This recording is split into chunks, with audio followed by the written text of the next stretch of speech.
نحمدہ و نصلی علی رسول الکریم، اما بعد فاعوذ باللہ من الشیطان الرجیم، بسم اللہ الرحمن الرحیم۔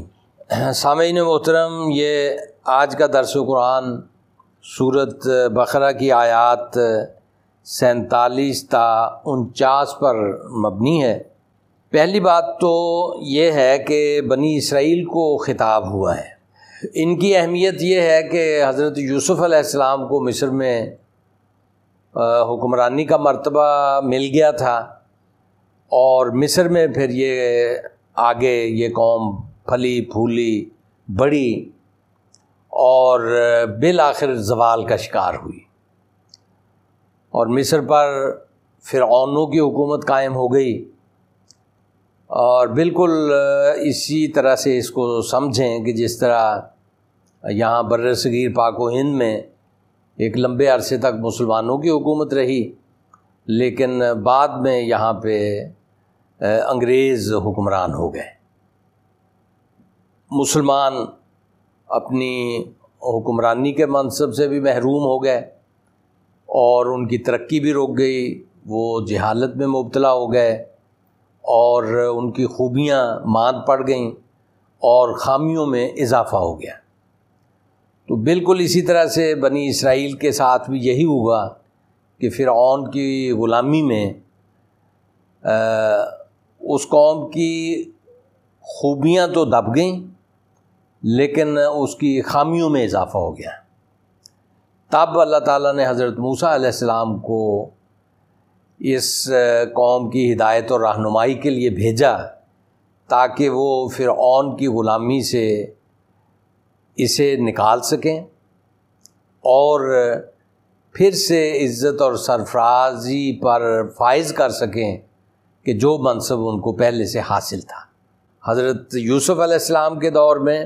اور حضرت سلیمان علیہ السلام کے دور میں تو عزت اور سرفرازی عطا فرمائی، اور کتاب کی وجہ سے ان کو احترام ملا دنیا کے اندر۔ اس بات کی اللہ تعالیٰ نے یہاں پہ ذکر کیا ہے کہ اے بنی اسرائیل، یاد کرو میرے اس انعام کو جو میں نے تم پر کیا ہے۔ اب جب انعام کی یاد دہانی ہوتی ہے نا، تو اس کا مطلب یہ ہوتا ہے کہ بھئی اس انعام کی قدر کرو۔ اور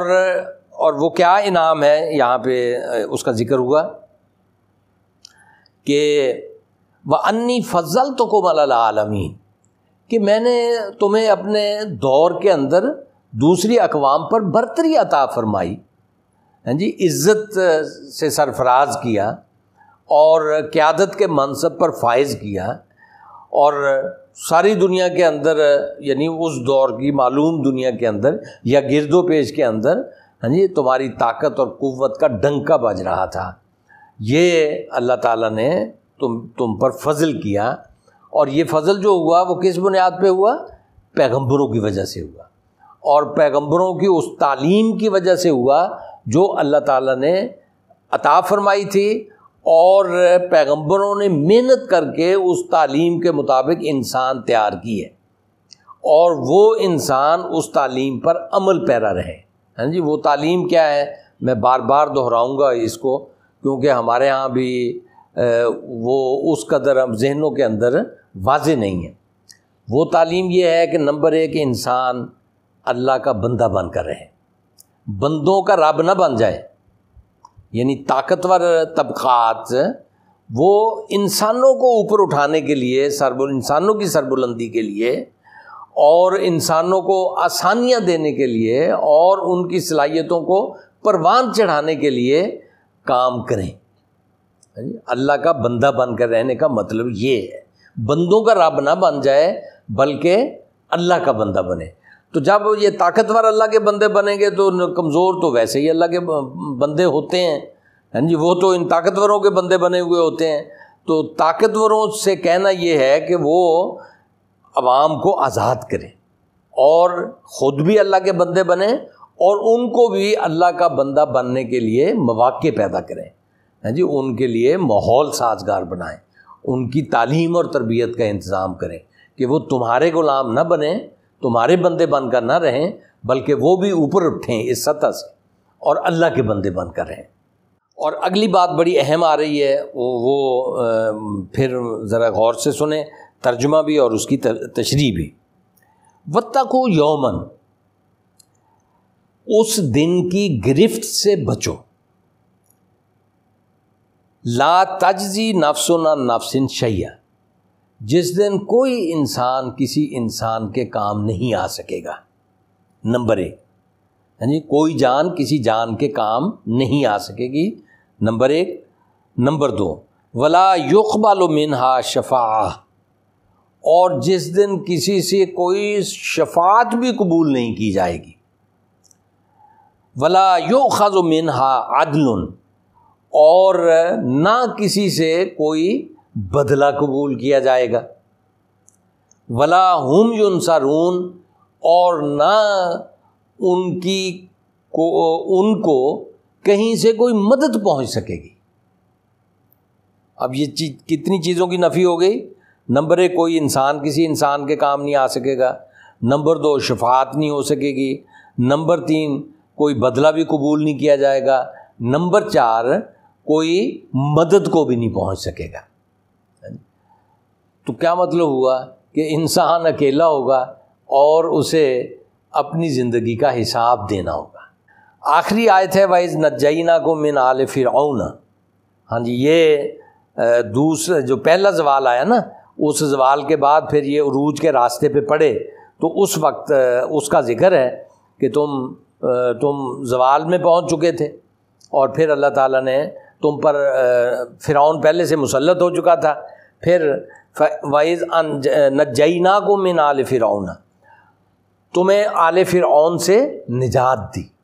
آل فرعون یعنی فرعون اور اس کے جتنے بھی حکمرانی کرنے والے طبقات تھے نیچے تک، اور اوپر جو بیٹھے ہوئے تھے، ہاں جی، ان کی گرفت میں تھے تم سارے کے سارے، اور انہوں نے اپنی گرفت میں تمہیں لیا ہوا تھا، ان سے تمہیں نجات عطا فرمائی۔ وہ حضرت موسیٰ علیہ السلام کے ذریعے سے مصر سے نکل کے پھر یہ صحرائے سینا میں آئے، پھر چھوٹی چھوٹی حکومتیں قائم کیں، بالآخر ایک بڑی حکومت قائم کرنے میں کامیاب ہوئے۔ تو یہ اس دور کا وقت ہے، اور اس موقع پر ذلت کی کس انتہا کو پہنچے ہوئے تھے، اس کی نشاندہی اللہ تعالیٰ نے فرمائی ہے یہاں پہ۔ یسومونکم سوء العذاب، اس نے تمہیں بڑے دکھوں اور تکلیفوں میں رکھا ہوا تھا، ہاں جی، تمہاری زندگی اجیرن بنائی ہوئی تھی، اور تم پر سارے بوجھ لادے ہوئے تھے، اور تمہاری آزادی کا کوئی امکان نہیں تھا دور دور تک، اور تمہیں غلام بنا کے رکھا ہوا تھا، اور تمہاری محنتوں کا استحصال کر رہا تھا فرعون، اور تمہیں تمہارے حقوق بھی اس نے نہیں دیے ہوئے تھے، بلکہ جو تم کماتے تھے اس میں سے بہت بڑا حصہ وہ حکمران لے جاتے تھے اس کے، اور تمہاری زندگی بڑی اجیرن تھی۔ یسومونکم سوء العذاب، ہاں جی، تمہیں بہت ہی اس نے تکلیف دہ زندگی میں رکھا ہوا تھا، بنیادی حقوق سے محروم، اور اپنی محنت کے پھل سے محروم، اور اپنی آزادی سے محروم، عزت نفس سے محروم، حکمرانی سے محروم، اور ساری محرومیاں تمہارے کھاتے میں تھیں، اور وہ تم پر حکمرانی کر رہا تھا، اور تمہارے ہی جو محنت ہے یعنی اس کی بنیاد پہ وہ پھل پھول رہا تھا۔ اچھا، ایک بات یہاں پہ کہی، یذبحون ابناءکم ویستحیون نساءکم، کہ تمہارے بیٹوں کو قتل کر دیتا تھا، تمہاری عورتوں کو زندہ رکھتا تھا، بیٹوں کو قتل کر دیتا تھا۔ تو یہ ایک تو واقعہ ہے کہ حضرت موسیٰ علیہ السلام جس سال پیدا ہوئے تو نجومیوں نے کہا کہ جی وہ پیدا ہونے والا ہے جو تمہاری سلطنت کے لیے خطرہ ہے بنی اسرائیل میں۔ تو اس نے کیا کیا کہ بنی اسرائیل میں جو بھی پیدا ہو قتل کر دو، لڑکیاں تو مطلب زندہ رہیں لیکن لڑکے جو ہیں نا ان کو مار دو، قتل کر دو۔ یہ تو 1 سال کا واقعہ ہے، لیکن مجموعی طور پہ اس کا ایک مفہوم یہ بھی بیان ہوا کہ قوم کے جو مردانے کار ہوتے ہیں نا، جو جنہوں نے قوم کی زندگی کو بدلنا ہوتا ہے، یا جو قوم کے اندر عصبیت پیدا کر کے انہیں ایک قوت میں بدل سکتے ہیں، وہ چاند افراد ہوتے ہیں نا، لیڈرشپ، ان کا تو وہ صفایا کر دیتا تھا، ان میں سے انہیں نہیں رہنے دیتا تھا۔ لیکن جو زنانہ خصوصیات کے حامل مرد ہوتے ہیں، خوش آمدی قسم کے، جنہوں نے ہر حال میں حکمرانوں کی خوشامد کرنی ہوتی ہے، اور ان کے چاپلوسی سے کام لینا ہوتا ہے، ہاں جی، ان کے بوٹ پالش کرنے ہوتے ہیں، ان کے ساتھ وفاداری نبھانی ہوتی ہے، اور ان سے فائدے حاصل کر کے اپنے نیچے جو عوام ہیں ان کو غلام بنا کے رکھنا ہوتا ہے، ہاں جی۔ ایسے لوگوں کو وہ طاقتور بناتا تھا، ایسے لوگوں کی پشت پناہی کرتا تھا تاکہ ان کے ذریعے سے اس کی حکومت کا کاروبار چلتا رہے۔ یہ ہر دور کے حکمرانوں کی یہی خصوصیت رہی ہے، ہاں جی۔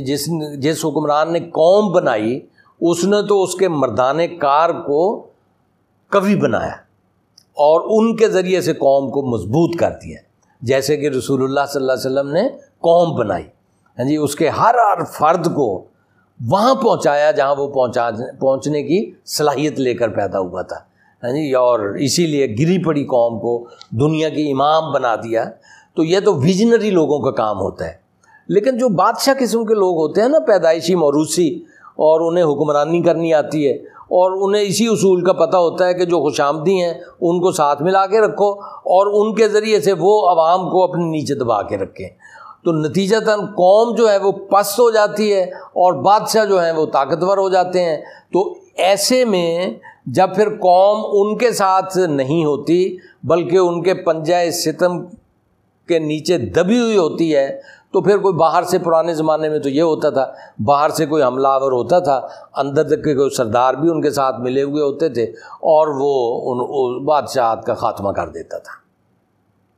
تو یہ تاریخ ہے، اسی نوعیت کی تاریخ ہے۔ جس حکمران نے اپنی قوم کو قوی بنایا،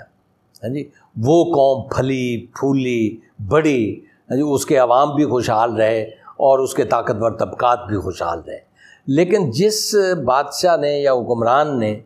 صرف خوش آمدی طبقے کو طاقتور بنایا اور اپنا الو سیدھا کیا اور اپنی حکمرانی کو پکا کرتا رہا، تو اس نے اپنے لیے تو وسائل اکٹھے کر لیے یا حکمرانی اپنی کو مستحکم بنا لیا، لیکن قوم کا بیڑا غرق کر دیا اور قوم بیچاری نیچے پڑی کی پڑی رہ گئی۔ تو یہ فرعون نے بنی اسرائیل کے ساتھ کیا تھا۔ وفی ذالکم بلاء من ربکم عظیم، تو اس معاملے میں تم اللہ کی طرف سے بڑی آزمائش میں مبتلا تھے۔ ہم جی اب آزمائش کا بھی مفہوم بس یہاں پہ اتنا سمجھ لیں کہ یہ آزمائش حق کی جد و جہد کی راہ میں ہوتی ہے،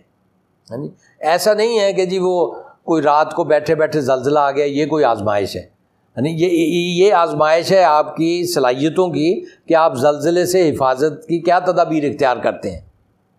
لیکن یہاں جو آزمائش ہے کہ بڑی عظیم آزمائش میں مبتلا تھے کہ ایک بادشاہ نے ایک قوم کو غلام بنا کے رکھا ہوا تھا، حالانکہ اس قوم کا حق ہے آزادی کے ساتھ جینا اور اپنی مرضی سے جینا۔ تو یہ آزمائش یہ ہے کہ وہ اپنی مرضی سے جینے کا حق حاصل کرنے کے راستے میں بادشاہ کی طرف سے جو رکاوٹیں آئیں ان کے مقابلے میں وہ کیا کردار ادا کرتی ہے، ہاں جی، کتنا وہ اپنے آپ کو استقامت دکھاتی ہے، کتنا مقابلہ کرتی ہے اور کتنا اس سے آزادی حاصل کرنے کے لیے اور اس کی غلامی سے نکلنے کے لیے کتنی جد و جہد کرتی ہے، یہ آزمائش ہے۔ وآخر دعوانا ان الحمد للہ رب العالمین۔